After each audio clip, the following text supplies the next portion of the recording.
एक भोंदू रहता था, पर वो इतना सीधा था कि सब प्यार से उसको भोंदू ही बुलाते थे। गायों की सेवा करता था और जिस आश्रम में रहता था वहां के गुरुदेव शाम को प्रवचन करते थे तो सबसे पीछे बैठ के सुनता था। भोंदू को लगता था गुरुजी जो बोल रहे हैं ये बिल्कुल सत्य है, इसमें कोई झूठ नहीं है।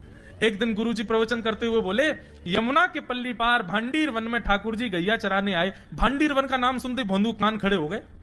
बोले भांडीर वन तो मैं जाता हूं गैया लेके, मुझे तो कभी मिले नहीं वहां पर। अरे मुंह में ही कमी होगी, मुंह में ही सामर्थ्य नहीं होगी उनको देखवे कि मैं ही नहीं देख पाए होंगे, वो तो आते होंगे वहां पे, मुझे ना दिखे होंगे। भोंदू ने पहली बार जिज्ञासा करी, गुरुदेव ठाकुर जी दिखते कैसे हैं? तो गुरुदेव भी हंस गया, अच्छा भोंदू पूछ रहा है, बैठ जाओ बताते हैं। मोर मुकुट पहनते हैं ठाकुर जी, और बोले 2 कान हैं लेकिन कुंडल एक ही पहनते हैं। ठाकुर जी ऐसे पुष्प तोड़ के कान के ऊपर लगा लेते हैं, दोनों कानों में एक ही कुंडल को फेर फेर के पहनते। ठाकुर जी पीली पीताम्बरी, ऐसी ठाकुर जी पीली पहनते, पीली पीताम्बरी। माला कैसी पहनते हैं? ठाकुर जी ऐसी पहनते हैं पूरी पैरों तक जाए। ये देखो गुरु जी कह रहे हैं तो निश्चित है भांडीर वन में आते हैं ठाकुर जी। भोंदू अपनी गैया लेकर के भांडीर वन पहुंच गया। गैया चर रही थी, अब भोंदू ढूंढ रहा है, कभी वृक्ष के नीचे जाके देखे, कभी कहीं देखे, कभी ढूंढे कहीं से चंदन की सुगंधी आ जाए। गुरुजी बता रहे थे उनमें से चंदन की सुगंधी आती है, क्या पता कन्हैया यहीं कहीं हो। इतने भाव से, इतने प्रेम से और इतने भोलेपन से ढूंढने लगा ठाकुर जी को, और ठाकुर जी नहीं मिलते ना तो अपने आप को ही कोसता, मुंह में योग्यता ना होगी यही मारे ना मिल रहे, ठाकुर जी तो यही है। गुरु जी की बात गलत नहीं है, ठाकुर जी तो यही है। उसके उस सहज भाव पर, उसके उस सरल भोंदू पने पर ठाकुर जी रीझ गए।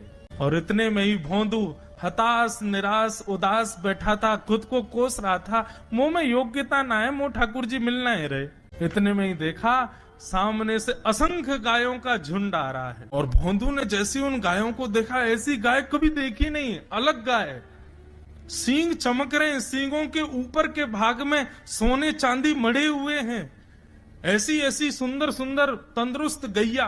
तभी देख रहा है भोंदू पीताम्बरी पहनी है, गले में वैजंती माला धारण की है, सिर पर पाग पहनी है, एक कान में कुंडल है, मंद मंद मुस्कुरा करके दतुइयां दिखा रहे हैं, कटाक्ष नेत्रों से कभी इधर देख रहे हैं कभी उधर देख रहे हैं, अपनी वेणु को कमर में कस करके गैयाओं के गले में गलवैयां डाल करके श्याम सुंदर भोंदू की तरफ चलते भय आ रहे हैं। ये दृश्य देख करके हाथ पांव कांपने लगे भोंदू के।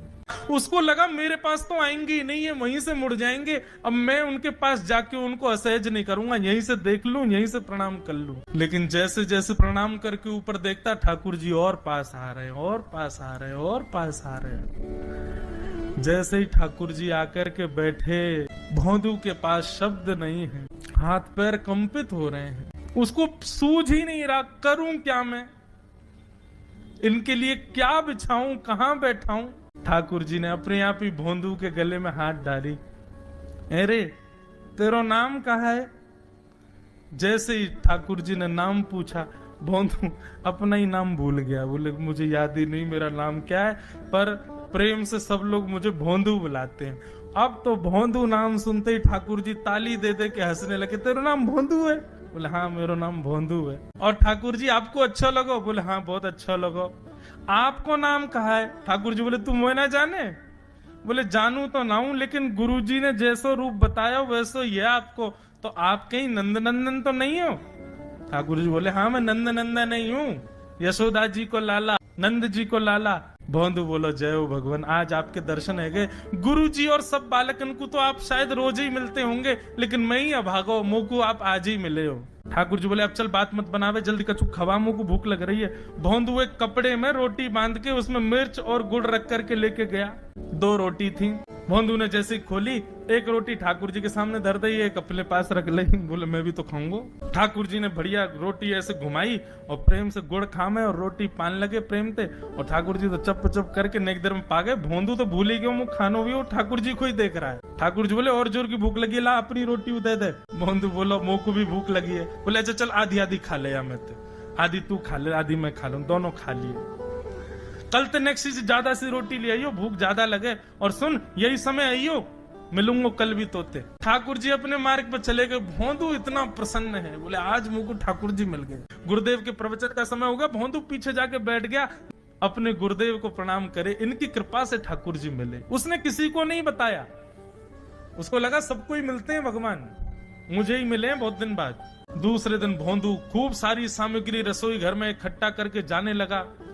किसी ने जाके गुरुदेव से कह दिया कि भोंदू बहुत सारी सामग्री ले जा रहा है। गुरुदेव ने जाके कही, भोंदू इतनी सामग्री ले जा रहे हो भैया, वो भंडारो करेगो का? नहीं गुरुजी, भंडारो तो नहीं करूंगा, वो नंद नंदन आम है, वो यशोदा नंदन मदन मोहन, वो अपनी गैया चरा के आए, कल भी आए, मेरी रोटी खा गए, मैं भूखो ही रहेगा कल।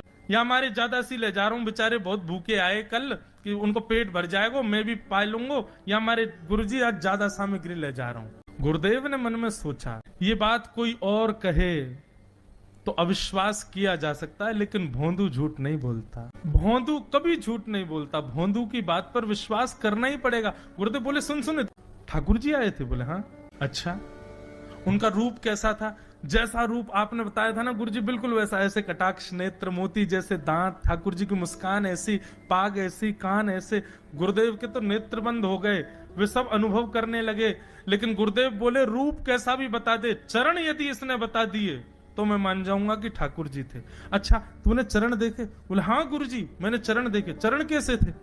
ठाकुर जी के चरण जब वो चल करके आगे बढ़ते हैं ना, तो चिन्ह बन जाते हैं। कहीं ध्वजा बनी थी, कहीं शंख बना था, कहीं कुछ बना था। और उनके जो नखून है ना, उनमें से ऐसा लगता है मानो जैसे कोमल का पराग हो, कमल का पराग हो। और चरणों का रंग कैसा, जैसे मानो जैसे गुरुदेव कमल होता है ना, कमल की आकृति, ऐसे ठाकुर जी के चरण। जब चरण का यथावत वर्णन भोंदू ने कर दिया, गुरुदेव समझ गए। बोले निश्चित ठाकुर जी आते, नहीं तो भोंदू कहाँ जाने, इतनी बुद्धि नहीं है उस पे कि वो इतना सब कुछ ढूंढ धाड़ के मुझे बताए। भोंदू एक काम करेगा? बोले हाँ। ठाकुर जी आएंगे तो तेरे सखा बन गए? बोले हाँ। तो उनको लेकर के आश्रम आ जा, यहाँ पे आ जा। भोंदू बोला कि इतने योग्य बालक हैं, लेकिन ठाकुर जी ने किसी से नहीं कही, मुझसे कही है। अगर मैंने ये काम नहीं किया तो मेरा जीवन व्यर्थ है। भोंदू को लगा ठाकुर जी सबसे ही मिलते हैं, गुरुजी किसी से भी कह के बुलवा लेते, मुझको काम दिया। भोंदू ने तो उसको अपने हृदय में ले लिया, अब ये काम मुझे करना है। बोले गुरुजी मैं वचन दे के जा रहा हूं, ठाकुर जी को मैं लेके आऊंगा। जा बेटा। भोंदू वन में चला गया। अब तो उसको मिलने की भी एक्साइटमेंट नहीं है और कोई उसके मन में भाव ही नहीं है, उसको ये है बस ठाकुर जी को मैं ले जाऊं। जा करके बैठा, ठाकुर जी अपनी गैया चराते भये। ठाकुर जी आए, रूप देख करके फिर से भावुक हो गया भोंदू। ठाकुर जी आकर के बैठ गए, बोले चल जल्दी निकाल रोटी, भूख लगी है मुंह को। भोंदू सजाता जा रहा है थाली, ठाकुर जी को देता जा रहा है। बोले जय जय, एक प्रार्थना करूं? बोले करो। आप मेरे संग मेरे सखाओ ना आप? बोले हाँ तेरो सखाऊं तो मेरी बात मानोगे? बोले कहा, आप मेरे संग आश्रम चलो गुरु जी के पास। ठाकुर जी रोटी पाते जा रहे, ठाकुर जी ने अनसुनी कर दी बात। बोले जय जय कछु कहो ना, आप चलोगे ना? ठाकुर जी बोले हम तेरे सखा हैं, तेरे गुरु जी के सखा नहीं है। तू मोते मिल, तू मेरे संग खा, तू मेरे संग रहे, तू कछु कर, तो कुछ सब अधिकार है, लेकिन ये हम गुरु जी ते मिल बातें मिल ये सब हम नहीं करेंगे। हम बस तेरे सखाएं तो ही जाने और कोई ना जाने। ए जय जय ऐसे मत कहो ना, वे नहीं बताते तो मैं तो आपको देख ही नहीं पाता, मैं तो आपको जानता ही ना हूं। उनने ही तो मुझको बताई कि आप भांडीर बनाते हो, आपका रूप ऐसा है, उनने कृपा करके मुझको आपसे मिलवाए हो, वही हमारी मित्रता के मूल आधार है, उनसे तो मिलवे चलो ना। ठाकुर जी बोले देख ज्यादा जिद मत करे, हमने तो उसे एक बार कह दी हम नहीं जाएंगे नहीं जाएंगे नहीं जाएंगे। ठाकुर जी रोटी पा रहे थे तो भोंदू ने हाथ से रोटी और छनाई, बोले ये भी दो, ये भी गुरु जी की है, लाओ ये मिर्च गुड़ सब दो, ये सब गुरु जी को, ये भी मत खाओ। और सुनो, यदि हमारे गुरु जी से आपको प्रेम नहीं है तो हमको आपसे प्रेम नहीं है। कल ते अपनी गैयान को लेकर कहीं और चरावे जाओ, होंगे तुम नंदन नंदन अपने गांव के, मेरे गुरुजी के पास नहीं जाओगे। और सुनो, ये मुंह में जो रोटी रखी जाओ को उगल ले आओ, ये भी गुरुजी की रसोई में बनी है, हमारे गुरुजी से नहीं मिलेंगे। ठाकुर जी बोले अरे भोंदू ने रुक तो, नहीं नहीं नहीं अब तो मैं सुनूंगा ही नहीं, आपने ऐसे कैसे कह दी नहीं जाएंगे, 3 बार नहीं जाएंगे नहीं जाएंगे। और ये भांडीरवन मेरो है, मैं यहाँ गैया चरावे आऊं, कल से अगर तुम और तुम्हारी गैया दिख गई मुंह को तो तुम्हारी गैयान को लेके मैं चलो जाऊंगा आश्रम, फिर तुम्हारी मैया बाबा तुमको मारेंगे। ठाकुर जी बोले अरे भोंदू इतना नाराज?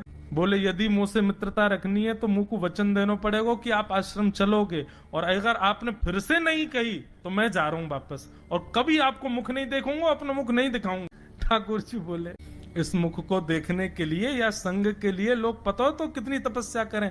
बोले जो तपस्या करें उनको मुबारक तुम, मोको ना चाहिए, मो ना मिलनो तुमते, मो कोई गरज ना पड़ रही तुमते। आज तक नहीं मिले, कल ही तो मिले हो मोते, और वो भी गुरुदेव की कृपा से मिले हो। जाओ मत मिलियो, मोए ना चाहिए तुम। ठाकुर जी बोले मैं तो ना जाऊंगा, मैं तो तेरे पास ही रहूंगा। बोले तुम मत जाओ, मैं जा रहा हूँ। कि जाने लगा वापस। भोंदू ठाकुर जी पुकार रहे हैं। भोंदू मानो जैसे त्रिलोकी लेके जा रहा है वो ठाकुर जी की, जैसे मानो पूरा ऐश्वर्य ठाकुर जी का ले जा रहा हो। अरे भोंदू ने रुक तो जा। भोंदू बोला अपना मुख भी नहीं दिखाऊंगा यदि आप नहीं चलोगे तो। भोंदू थोड़ी दूर गया, ठाकुर जी को लगी वापस आ जाएगा। थोड़ी और दूर गया, लगा अब आ जाएगा। लेकिन जब भोंदू दिखना बंद हो गया, हमारे ठाकुर जी विचलित हो गए। दौड़े भोंदू की तरफ। ठाकुर जी दौड़ करके गए और जाकर के भोंदू के पिद्दी पे चढ़ गए। बोले ले चल अपने गुरुदेव के पास, चलूंगा तू जहां कहेगो, लेकिन तो दूर नहीं जान दूंगा।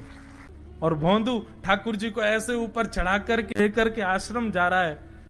गुरुदेव आकर के खड़े हो गए और मन में बस विचार कर रहे थे, हाथ पांव कांप रहे थे। बोले ठाकुर जी आएंगे कि नहीं। इतने में ही भोंदू आया और तभी देखा भोंदू के पिद्दी पर ठाकुर जी टंगे भय आ रहे हैं। आज गुरुदेव ने जाकर के पहले भोंदू को प्रणाम किया। बोले जय हो, धन्य है तेरे। इतनी तपस्या की, इतना भजन किया, घर परिवार त्याग दिया, वैराग्य त्याग सब हमारे जीवन में, तब भी ठाकुर जी नहीं मिले। लेकिन वारे भोंदू तेरी सरलता, तेरी सहजता, तेरा ये निर्मल भाव कि ठाकुर जी तेरे अधीन होके यहाँ आश्रम तक चले।